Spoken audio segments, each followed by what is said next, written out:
Capítulo 20. O fim do Homo sapiens. Este livro começou apresentando a história como próxima etapa no contínuo da física, a química e então a biologia. Os sapiens estão sujeitos às mesmas forças físicas, reações químicas e processos de seleção natural que governam todos os seres vivos. A seleção natural pode ter proporcionado ao Homo sapiens um campo muito mais amplo do que proporcionou a qualquer outro organismo, mas esse campo ainda assim teve suas fronteiras. A implicação é a de que, não importam seus esforços e conquistas, os sapiens são incapazes de se libertar de seus limites determinados biologicamente. Mas no início do século XXI, isso já não é verdade. O Homo sapiens está transcendendo esses limites. Está começando a violar as leis da seleção natural, substituindo-as pelas leis do design inteligente. Durante quase 4 bilhões de anos, cada organismo do planeta evoluiu submetido à seleção natural. Nenhum deles foi projetado por um criador inteligente. A girafa, por exemplo, tem seu pescoço longo graças à competição entre girafas arcaicas, e não aos caprichos de um ser superinteligente. As protogirafas com pescoço mais comprido tinham acesso a mais alimento e, em consequência, geraram mais descendentes do que aquelas com pescoço mais curto. Ninguém, certamente não as girafas, disse, com o pescoço comprido, as girafas poderiam comer as folhas das copas das árvores. Vamos encompridá-lo. A beleza da teoria de Darwin é que ela não precisa pressupor a existência de um criador inteligente para explicar como as girafas acabaram tendo pescoço comprido. Durante bilhões de anos, o design inteligente não foi sequer uma opção, porque não havia inteligência capaz de criar coisas. Os micro-organismos, que até pouco tempo atrás eram os únicos seres vivos no planeta, são capazes de feitos incríveis. Um micro-organismo pertencente a uma espécie pode incorporar códigos genéticos de uma espécie completamente diferente em suas células e, desse modo, adquirir novas capacidades, como resistência a antibióticos. Porém, até onde sabemos, os micro-organismos não têm consciência, nem objetivos na vida, nem capacidade de planejamento.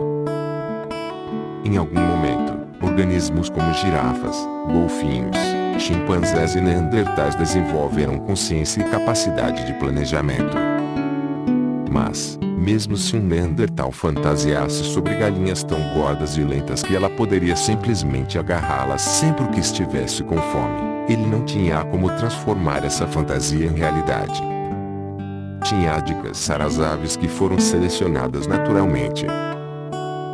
A primeira fenda no Velho Regime apareceu há cerca de 10.000 anos, durante a Revolução Agrícola.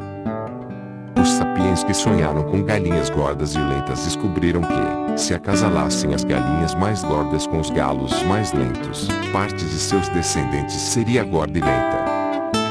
Se acasalassem seus descendentes uns com os outros, poderiam produzir uma linhagem de aves gordas e lentas. Era uma raça de galinhas desconhecida na natureza, produzida pelo design inteligente não de um deus, mas de um humano. Ainda assim, em comparação com uma deidade todo-poderosa, o Homo sapiens tinha algumas limitações. Os sapiens podiam usar o cruzamento seletivo para desviar e acelerar processos de seleção natural que normalmente afetavam as galinhas, mas não podiam introduzir características completamente novas que estavam ausentes no código genético das galinhas selvagens. De certo modo, a relação entre o Homo sapiens e as galinhas era similar a muitas outras relações simbióticas que surgiram com tanta frequência por conta própria na natureza. Os sapiens exerceram pressões seletivas específicas sobre as galinhas que fizeram com que as galinhas gordas e lentas proliferassem, assim como as abelhas polinizadoras selecionam flores, fazendo com que as mais coloridas proliferem. Hoje, o regime de seleção natural de 4 bilhões de anos está enfrentando um desafio completamente diferente. Em laboratórios no mundo inteiro, cientistas estão criando seres vivos.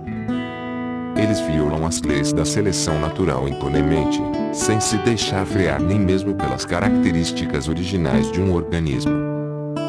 Eduardo Kac, um bioartista brasileiro, decidiu, em 2000, criar uma nova obra de arte, uma coelhar verde fluorescente. Kac contatou um laboratório francês e ofereceu um pagamento para que eles fabricassem uma coelhar radiante de acordo com as suas especificações. Os cientistas franceses pegaram um embrião de coelhar branca comum, implantaram em seu DNA um gene tirado de uma água-viva verde fluorescente e foi lá. Uma coelhar verde fluorescente para Limoncello. Kac batizou a coelhar de alga. É impossível explicar a existência de alga pelas leis da seleção natural. Ela é produto de design inteligente. É também uma precursora do que está por vir. Se o potencial que a alga significa for plenamente realizado, e se a humanidade não aniquilar a si mesma até lá, a revolução científica pode se mostrar muito maior do que uma mera revolução histórica. Pode se revelar a mais importante revolução biológica desde o surgimento da vida na Terra. Depois de 4 bilhões de anos de seleção natural, a alga se encontra no amanhecer de uma nova era cósmica, em que a vida será governada por design inteligente. Se isso acontecer, toda a história humana até esse ponto pode, em retrospectiva, ser reinterpretada como um processo de experimentação e aprendizado que revolucionou o jogo da vida. Tal processo deve ser entendido de uma perspectiva cósmica de bilhões de anos, e não de uma perspectiva humana de milênios. Biólogos do mundo inteiro estão em embate com os defensores do design inteligente, que se opõem ao ensino da evolução darwinista em escolas e afirmam que a complexidade biológica prova que deve quietares ver um criador que concebeu todos os detalhes biológicos de antemão. Os biólogos estão certos quanto ao passado, mas os defensores do design inteligente podem, ironicamente, estar certos quanto ao futuro. No momento em que escrevo este livro, a substituição da seleção natural pelo design inteligente poderia acontecer de 3 maneiras, por meio de engenharia biológica, engenharia cyborg. Cyborgs são seres que combinam partes orgânicas e inorgânicas, ou engenharia de vida inorgânica. Ratos e homens. Engenharia biológica é a intervenção humana deliberada no nível biológico, por exemplo, implantando um gene, com o objetivo de modificar a forma, as potencialidades, as necessidades ou os desejos de um organismo, a fim de realizar algumas ideias culturais preconcebidas, tais como as predileções artísticas de Eduardo Kac. Não há nada de novo sobre a engenharia biológica per si. As pessoas a vêm usando há milênios a fim de remodelar outros organismos e a si mesmas. Um exemplo simples é a castração. Os humanos castram touros possivelmente há 10 mil anos, a fim de criar bois. Os bois são menos agressivos e, portanto, mais fáceis de treinar para puxar arados. Os humanos também castravam seus próprios jovens para criar cantores sopranos com vozes encantadoras e eunucos que podiam ser incumbidos de supervisionar o harém do sultão. Mas os avanços recentes em nossa compreensão de como os organismos funcionam, até os níveis celulares e nucleares, criaram possibilidades antes inimagináveis. Por exemplo, hoje podemos não só castrar um homem como também mudar seu sexo por meio de tratamentos hormonais e cirúrgicos. Mas isso não é tudo. Considerem a surpresa, a repulsa e a consternação geral quando, em 1996, a fotografia a seguir apareceu nos jornais e na televisão. Um rato em cujo dorso os cientistas fizeram crescer uma orelha feita de células de cartilagem de gado. É um eco sombrio da estátua do Homem-Leão da caverna de Stadel. Há 30 mil anos, os humanos já fantasiavam sobre combinar espécies diferentes. Hoje, são capazes de produzir tais quimeras? Não, isso não foi feito no Potozuki. É uma fotografia intocada de um rato real em cujo dorso os cientistas implantaram células de cartilagem de gado. Os cientistas foram capazes de controlar o crescimento do novo tecido, moldando-o, nesse caso, na forma de algo que parece uma orelha humana. O processo talvez logo permita que os cientistas fabriquem orelhas artificiais, que podem então ser implantadas em humanos. maravilhas ainda mais incríveis podem ser realizadas pela engenharia genética, que justamente por isso levanta uma série de questões éticas, políticas e ideológicas. E não são só os monoteístas devotos que objetam que o homem não deveria usurpar o papel de Deus. Muitos ateístas convictos ficam não menos chocados com a ideia de que cientistas estejam tomando o lugar da natureza. Os ativistas dos direitos dos animais condenam o sofrimento causado aos animais de laboratório em experimentos de engenharia genética e aos animais de criação que são produzidos em absoluta desconsideração para com as suas necessidades e desejos. Os ativistas dos direitos humanos temem que a engenharia genética possa ser usada para criar super-homens que subjugarão o resto de nós. Profeta Jeremias oferecem visões apocalípticas de bioditaduras que clonarão soldados destemidos e trabalhadores obedientes. A sensação predominante é a de que oportunidades demais estão surgindo depressa demais e de que nossa capacidade de modificar genes está superando nossa capacidade de fazer uso inteligente e sagaz desse conhecimento. O resultado é que no momento estamos usando apenas uma pequena parte do potencial da engenharia genética. A maioria dos organismos sendo manipulados hoje são aqueles com os lobbies políticos mais fracos: plantas, fungos, bactérias e insetos. Por exemplo, linhagens de E. coli, uma bactéria que vive simbioticamente no intestino humano, e que vira manchete quando sai do intestino e causa infecções fatais, foram manipuladas geneticamente para produzir biocombustível. A E. coli e várias espécies de fungos também foram manipuladas para produzir insulina, diminuindo, assim, o custo do tratamento para diabetes. 3 Um gene extraído de um peixe do Ártico foi inserido em batatas, tornando as plantas mais resistentes a geadas. Alguns mamíferos também foram submetidos à manipulação genética. Todos os anos, a indústria leiteira perde bilhões de dólares devido à mastite, uma doença que atinge os úberes de vacas leiteiras. Os cientistas estão fazendo experiências com vacas geneticamente modificadas cujo leite contém lisostafina, uma substância bioquímica que ataca as bactérias responsáveis pela doença. 5 A indústria suína, que registrou uma queda nas vendas porque os consumidores desconfiam das gorduras pouco saudáveis presentes no presunto e no bacon, deposita esperanças em uma linhagem de porcos, ainda experimental, que recebeu implantes de material genético de um verme. Os novos genes fizeram com que os porcos transformassem ácidos graxos ômega 6, que fazem mal à saúde, em seus parentes saudáveis, os ômega 3.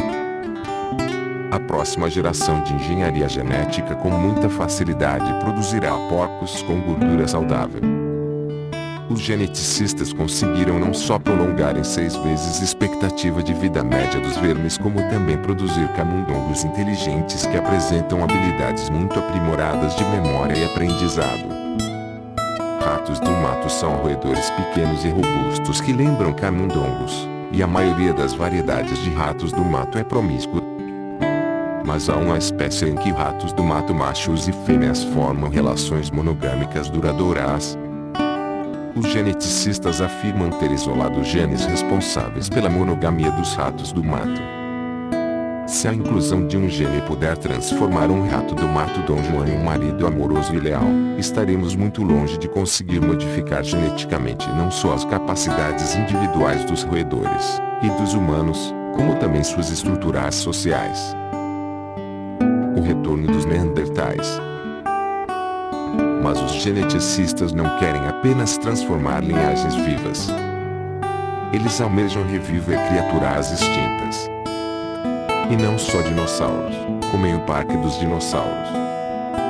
Uma equipe de cientistas russos, japoneses e coreanos recentemente mapeou o genoma de antigos mamutes, encontrados congelados na Sibéria. Agora, eles planejam pegar um óvulo fertilizado de uma elefanta de nossos dias, substituir seu DNA pelo DNA reconstruído do mamute e implantar o óvulo no útero de uma elefanta. A expectativa é que, depois de aproximadamente 22 meses, nasça o primeiro mamute após 5.000 anos. Mas por que parar nos mamutes? O professor George Church, da Universidade Harvard, recentemente propôs que, com a conclusão do projeto Genoma Neandertal, podemos agora implantar o DNA reconstruído de um Neandertal no óvulo de uma Sapiens, produzindo, assim, a primeira criança Neandertal depois de 30 mil anos. Church afirmou que poderia fazer isso por meros 30 milhões de dólares. Várias mulheres já se voluntariaram para servir como mães de aluguel. Para que precisamos de Neandertais?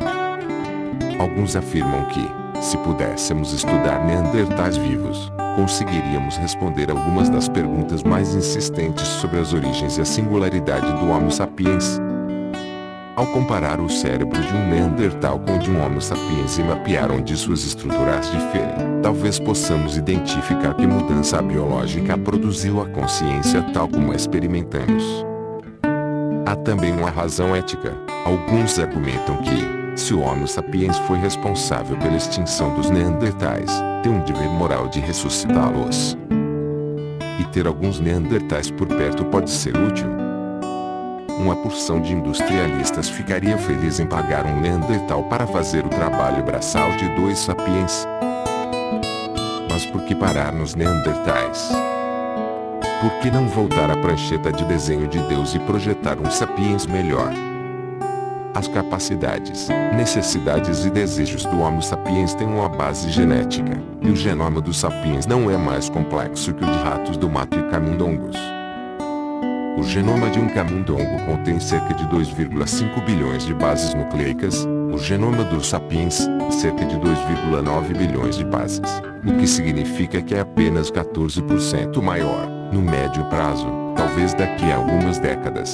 A engenharia genética e outras formas de engenharia biológica talvez nos permitam fazer alterações de longo alcance não só em nossa fisiologia, nosso sistema imunológico e nossa expectativa de vida, como também em nossas capacidades intelectuais e emocionais. Se a engenharia genética pode criar camundongos geniais, por que não humanos geniais? Se pode criar ratos do mato monogâmicos, por que não humanos programados para que serem fiéis aos seus parceiros?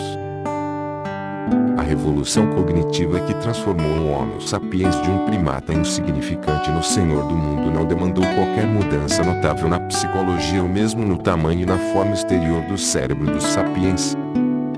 Ao que parece, envolveu não mais do que algumas pequenas mudanças na estrutura cerebral interna. Talvez outra pequena mudança fosse suficiente para iniciar uma segunda revolução cognitiva, criar um tipo completamente novo de consciência e transformar o Homo sapiens em algo totalmente diferente. É verdade, ainda não temos o discernimento necessário para alcançar isso, mas parece não hectares ver uma barreira técnica nos impedindo de produzir super-humanos. Os principais obstáculos são as objeções éticas e políticas que desaceleraram as pesquisas com humanos.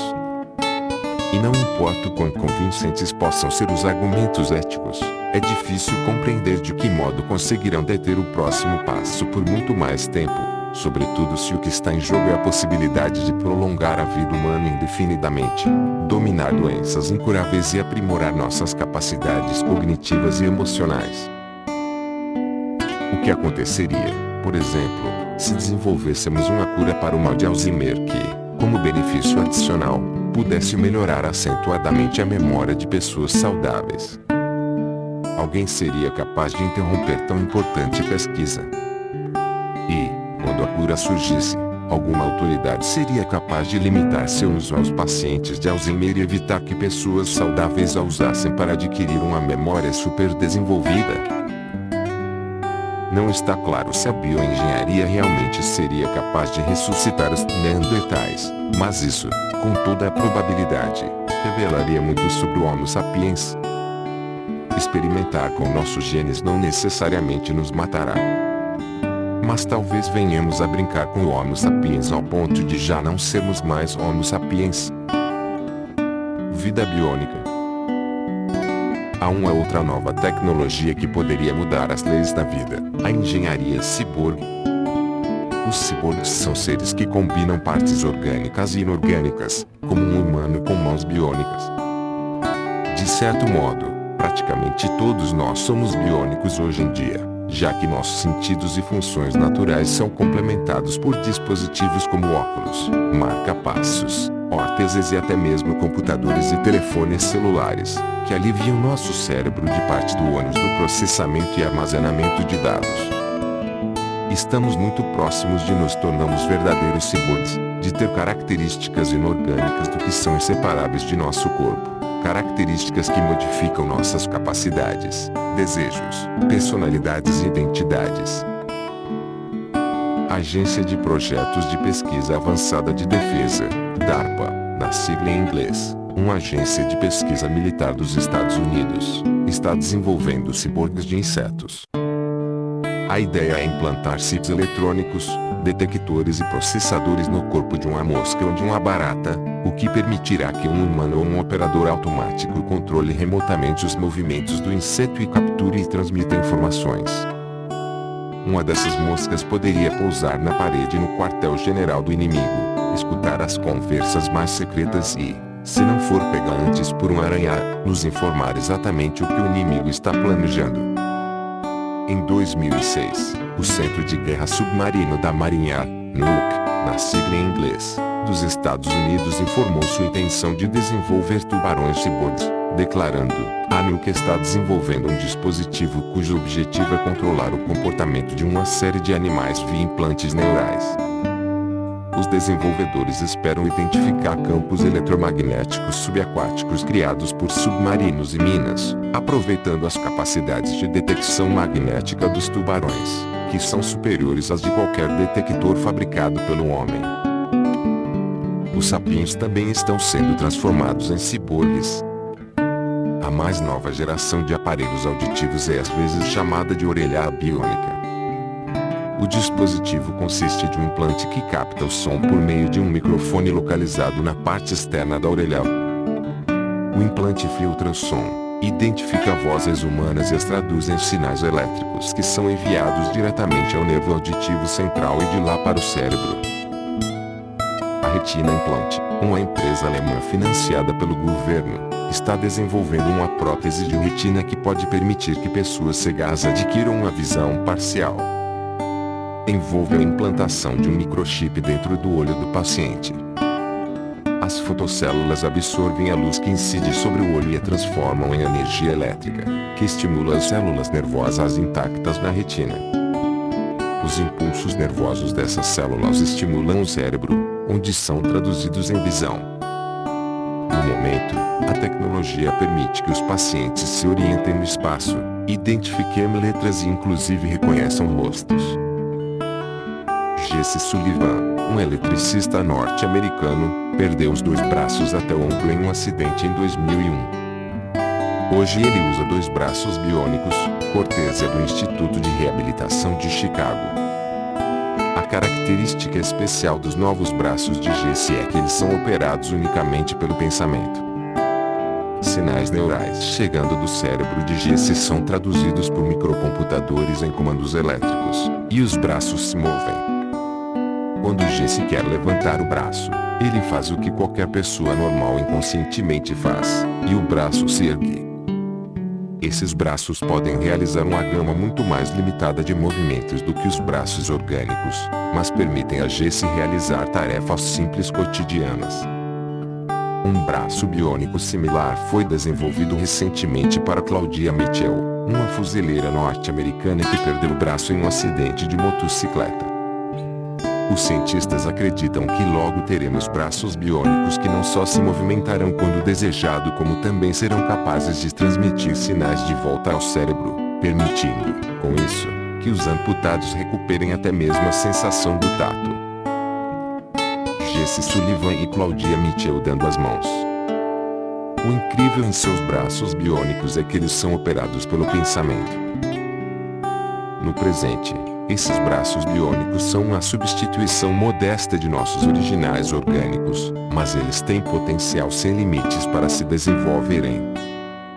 Os braços biônicos, por exemplo, podem ser muito mais fortes do que seus equivalentes orgânicos, fazendo até mesmo um campeão de boxe se sentir fraco. Além disso, tem a vantagem de que podem ser substituídos a cada poucos anos, ou separados do corpo e operados à distância.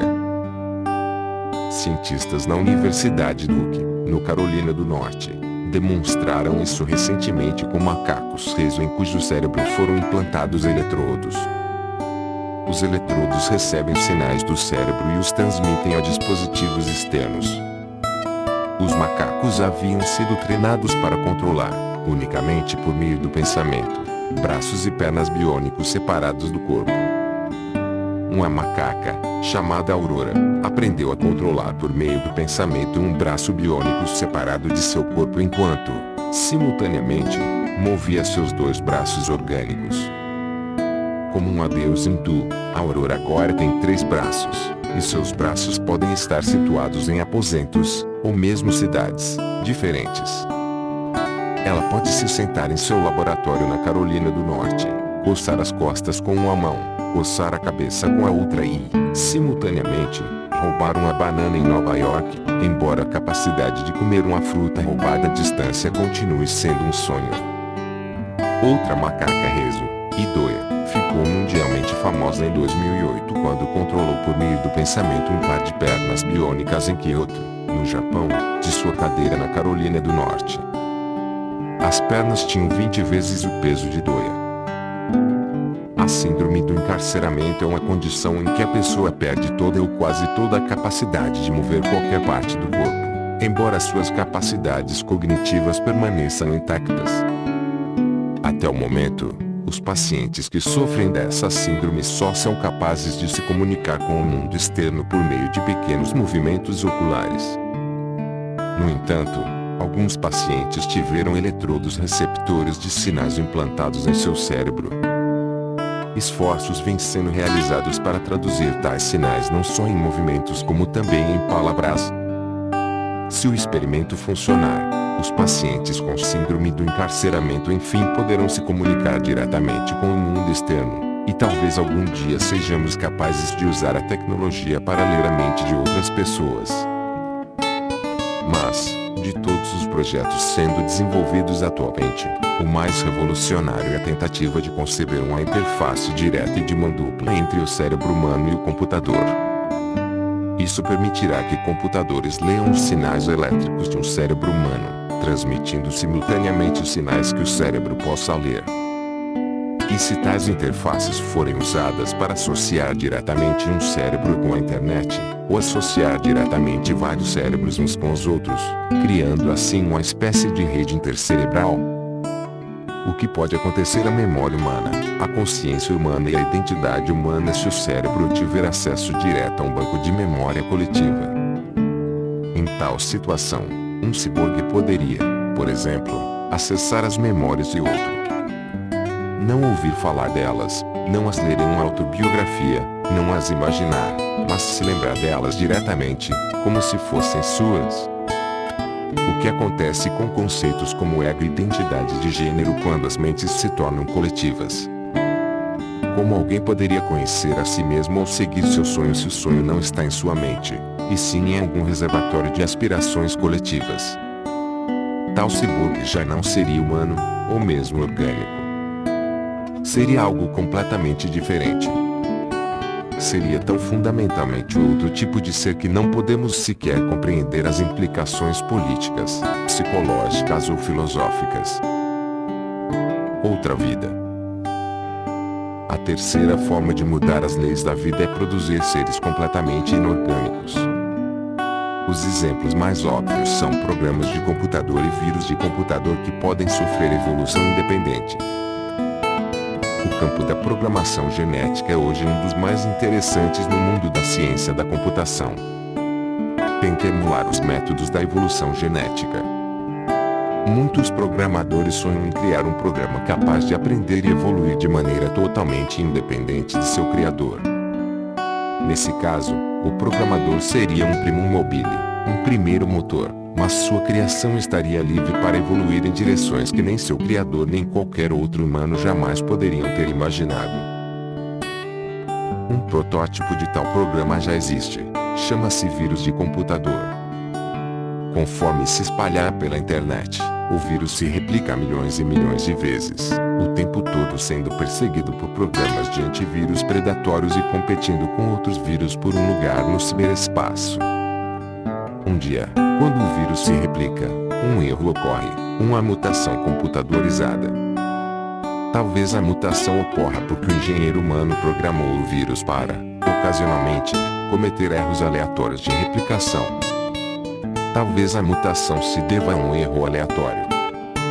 Se, por acidente, o vírus modificado for melhor para escapar de programas de antivírus sem perder sua capacidade de invadir outros computadores, vai se espalhar pelo ciberespaço. Nesse caso, os mutantes irão sobreviver e se reproduzir. Com o passar do tempo, o ciberespaço estará cheio de novos vírus que ninguém produziu e que passam por uma evolução inorgânica. Essas são criaturas vivas. Depende do que entendemos por criaturas vivas.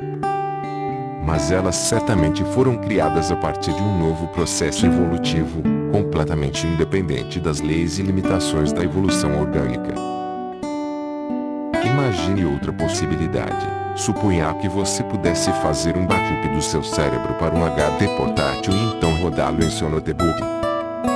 Seu notebook seria capaz de pensar e sentir como um sapiens? Se sim, ele seria você ou outra pessoa.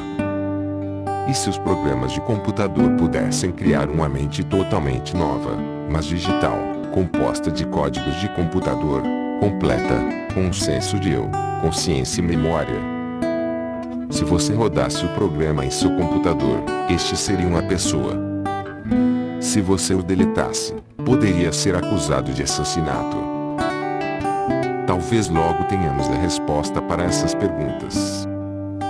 O projeto Cérebro Humano, fundado em 2005, espera recriar um cérebro humano completo dentro de um computador, com circuitos eletrônicos no computador emulando redes neurais no cérebro. O diretor do projeto afirmou que, com o financiamento adequado, em 1 ou 2 décadas podemos ter um cérebro humano artificial dentro de um computador capaz de falar e se comportar de maneira muito similar a um humano.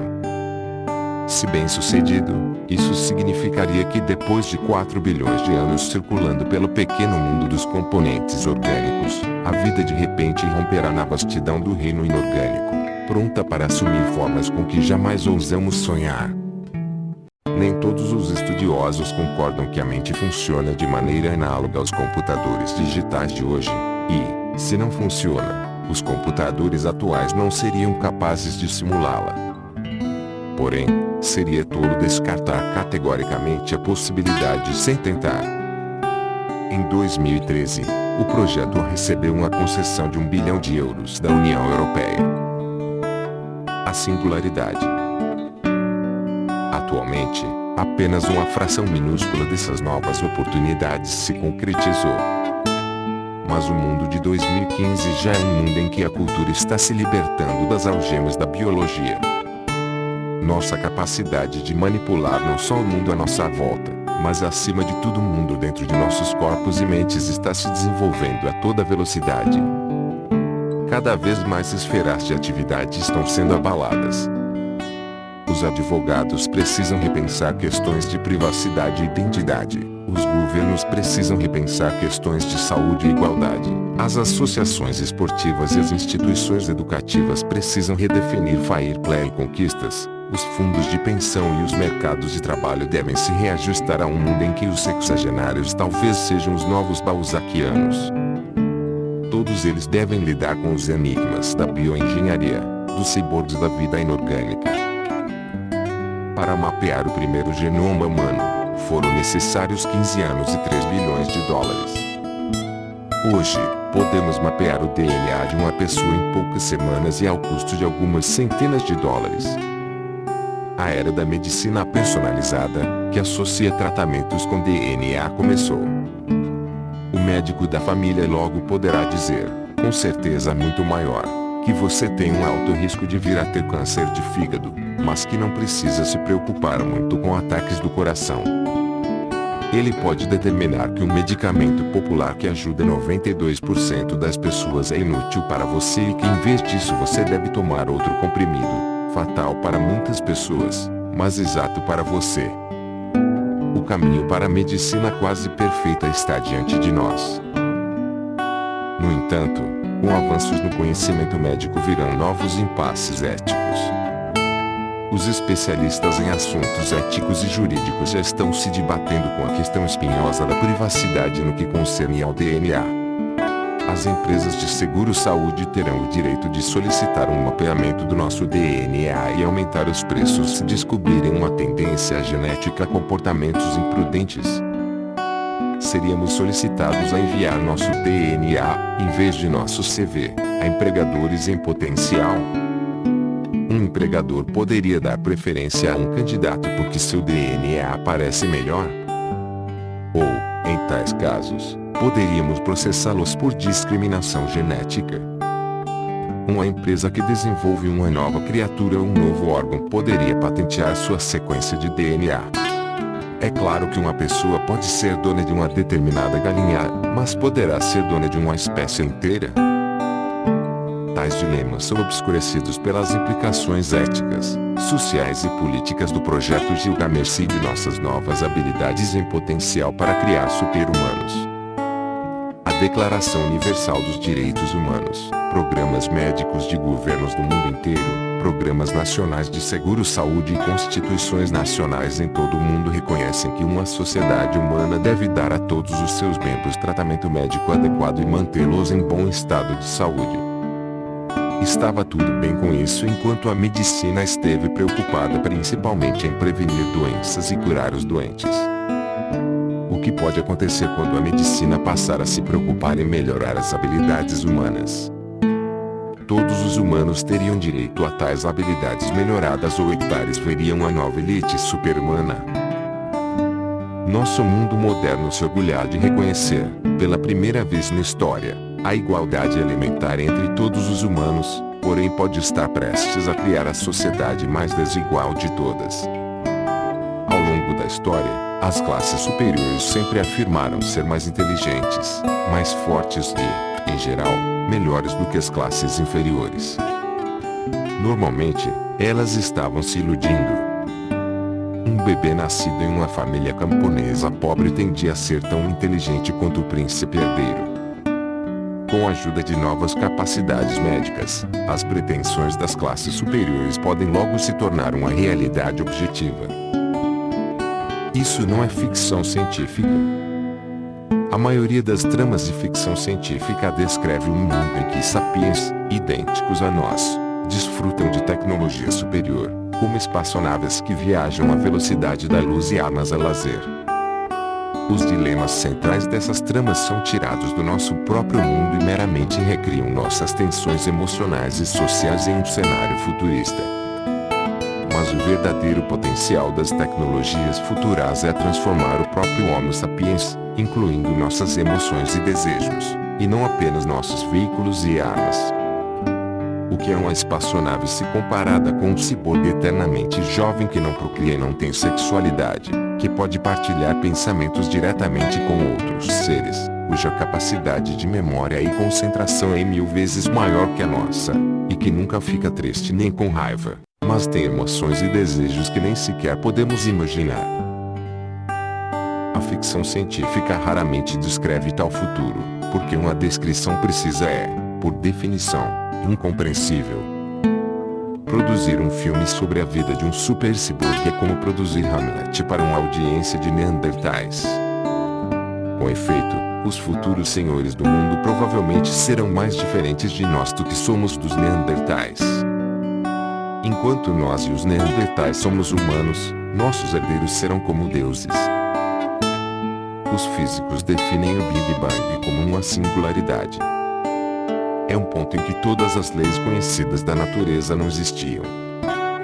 O tempo também não existia.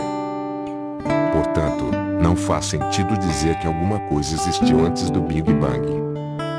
Talvez estejamos nos aproximando de uma nova singularidade, em que todos os conceitos que dão significado ao nosso mundo, eu, você, homens, mulheres, amor e ódio, se tornarão irrelevantes.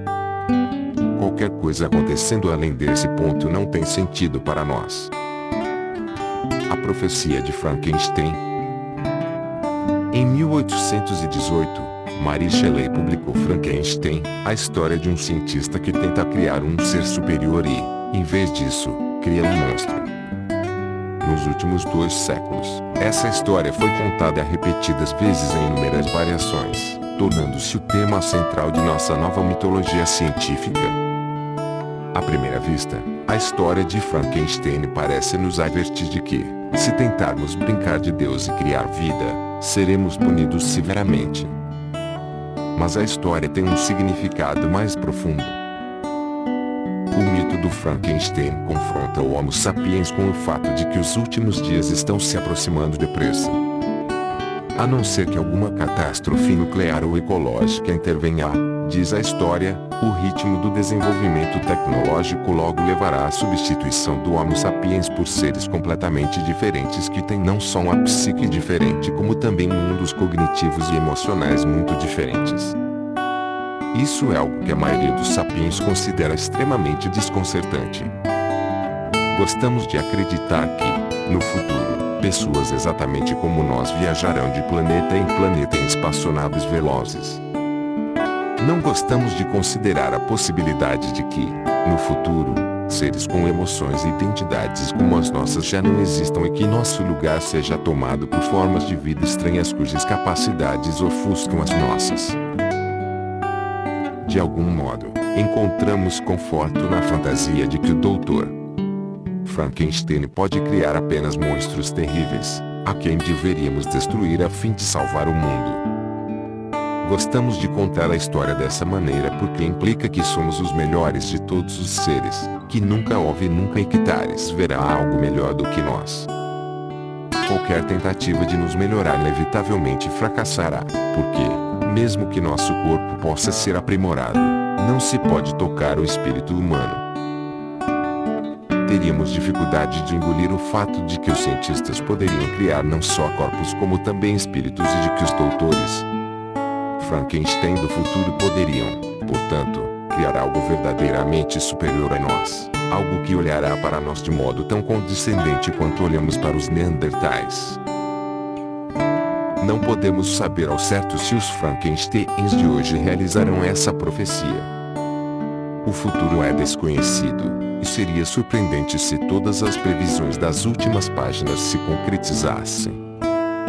A história nos ensina que o que parece estar depois da esquina pode jamais se materializar devido a barreiras imprevistas e que outros cenários não imaginados acontecerão de fato. Quando irrompeu a era nuclear nos anos 1940, fizeram-se muitas previsões sobre o futuro mundo nuclear do ano 2000. Quando Sputnik e Apollo 11 atiçaram a imaginação do mundo, todos começaram a prever que no fim do século as pessoas estariam vivendo em colônias espaciais em Marte e Plutão. Poucas delas se tornaram realidade. Por outro lado, ninguém previu a internet. Portanto, não saia por aí comprando seguros de responsabilidade civil para indenizá-lo contra processos iniciados por seres digitais. As fantasias, ou pesadelos, acima mencionados são apenas estímulos à sua imaginação. O que devemos levar a sério é a ideia de que a próxima etapa da história incluirá não só transformações tecnológicas e organizacionais como também transformações sociais na consciência e na identidade humana. E essas podem ser transformações tão fundamentais que colocarão em dúvida o próprio termo humano. Quanto tempo temos? Ninguém sabe ao certo. Como já dissemos, alguns dizem que em 2050 alguns humanos já serão imortais. Previsões menos radicais falam do próximo século, ou do próximo milênio. Mas, da perspectiva de 70 mil anos de história dos sapiens, o que são alguns milênios? Se a história dos sapiens está mesmo chegando ao fim, nós, membros de uma de suas últimas gerações, devemos dedicar algum tempo a responder a uma última pergunta: o que queremos nos tornar? Essa pergunta, às vezes conhecida como a pergunta do aperfeiçoamento humano, obscurece o debate que atualmente preocupa políticos, filósofos, acadêmicos e pessoas comuns. Afinal, o debate atual entre as religiões, ideologias, nações e classes de hoje muito provavelmente desaparecerá junto com o Homo sapiens. Se nossos sucessores funcionarem realmente em um nível diferente de consciência, ou, talvez, tiverem algo além da consciência que sequer somos capazes de conceber, parece improvável que o cristianismo ou o islamismo os interesse, que sua organização social seja comunista ou socialista ou que seus gêneros possam ser masculino ou feminino. E, ainda assim, os grandes debates da história são importantes porque pelo menos a primeira geração desses deuses seria determinada pelas ideias culturais de seus criadores humanos. Eles seriam criados à imagem do capitalismo, do islamismo ou do feminismo. A resposta a essa pergunta poderia empurrá-los em direções completamente diferentes.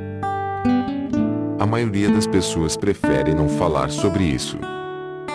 Mesmo o campo da bioética prefere abordar outra pergunta: o que é proibido fazer? É aceitável fazer experimentos genéticos com seres humanos vivos? Com fetos abortados? Com células-tronco? É ético clonar ovelhas? E chimpanzés? E quanto a humanos? Todas essas são perguntas importantes, mas é ingênuo imaginar que podemos simplesmente frear os projetos científicos que estão transformando o Homo sapiens em um tipo diferente de ser, pois esses projetos estão inextricavelmente unidos à busca pela imortalidade, o projeto Gilgamesh. Pergunte aos cientistas por que eles estudam o genoma, ou tentam conectar um cérebro a um computador, ou tentam criar uma mente dentro de um computador. 9 em cada 10 lhe darão a mesma resposta: estamos fazendo isso para curar doenças e salvar vidas humanas. Embora as implicações de criar uma mente dentro de um computador sejam muito mais dramáticas do que curar doenças psiquiátricas, essa é a justificativa padrão fornecida, porque ninguém pode argumentar contra ela. É por isso que o projeto Gilgamesh é o mais importante da ciência. Serve para justificar tudo que a ciência faz. O Dr. Frankenstein pega carona nos ombros de Gilgamesh. Uma vez que é impossível deter Gilgamesh, também é impossível deter o Dr. Frankenstein. A única coisa que podemos tentar fazer é influenciar a direção que eles estão tomando. Mas, considerando que possivelmente logo seremos capazes de manipular inclusive nossos desejos, a verdadeira pergunta a ser enfrentada não é o que queremos nos tornar, e sim o que queremos querer. Aqueles que não se sentem assombrados por essa pergunta provavelmente não refletiram o suficiente a respeito.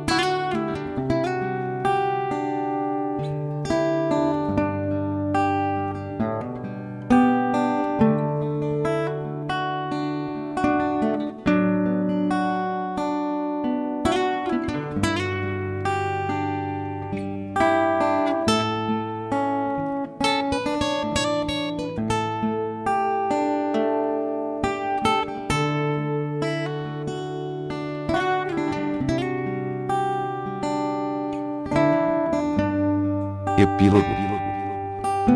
O animal que se tornou um deus. Há 70 mil anos, o Homo sapiens ainda era um animal insignificante cuidando da sua própria vida em algum canto da África. Nos milênios seguintes, ele se transformou no senhor de todo o planeta e no terror do ecossistema. Hoje, está prestes a se tornar um deus, pronto para adquirir não só a juventude eterna como também as capacidades divinas de criação e destruição. Infelizmente, até agora o regime dos sapiens sobre a Terra produziu poucas coisas das quais podemos nos orgulhar. Nós dominamos o meio à nossa volta, aumentamos a produção de alimentos, construímos cidades, fundamos impérios e criamos grandes redes de comércio. Mas diminuímos a quantidade de sofrimento no mundo. Repetidas vezes, os aumentos gigantescos na capacidade humana não necessariamente melhoraram o bem-estar dos sapiens como indivíduos e geralmente causaram enorme sofrimento a outros animais. Nas últimas décadas, pelo menos fizemos algum progresso real no que concerne à condição humana, com a redução da fome, das pragas e das guerras. Mas a situação de outros animais está se deteriorando mais rapidamente do que nunca, e a melhoria no destino da humanidade ainda é muito frágil e recente para que possamos ter certeza dela. Além disso, apesar das coisas impressionantes de que os humanos são capazes de fazer, nós continuamos sem saber ao certo quais são nossos objetivos e, ao que parece, estamos insatisfeitos como sempre. Avançamos de canoas e galés a navios a vapor e naves espaciais, mas ninguém sabe para onde estamos indo. Somos mais poderosos do que nunca, mas temos pouca ideia do que fazer com todo esse poder. O que é ainda pior, os humanos parecem mais irresponsáveis do que nunca. Deuses por mérito próprio, contando apenas com as leis da física para nos fazer companhia, não prestamos contas a ninguém. Em consequência, estamos destruindo os outros animais e o ecossistema à nossa volta, visando a não muito mais do que nosso próprio conforto e divertimento, mas jamais encontrando satisfação. Existe algo mais perigoso do que deuses insatisfeitos e irresponsáveis que não sabem o que querem?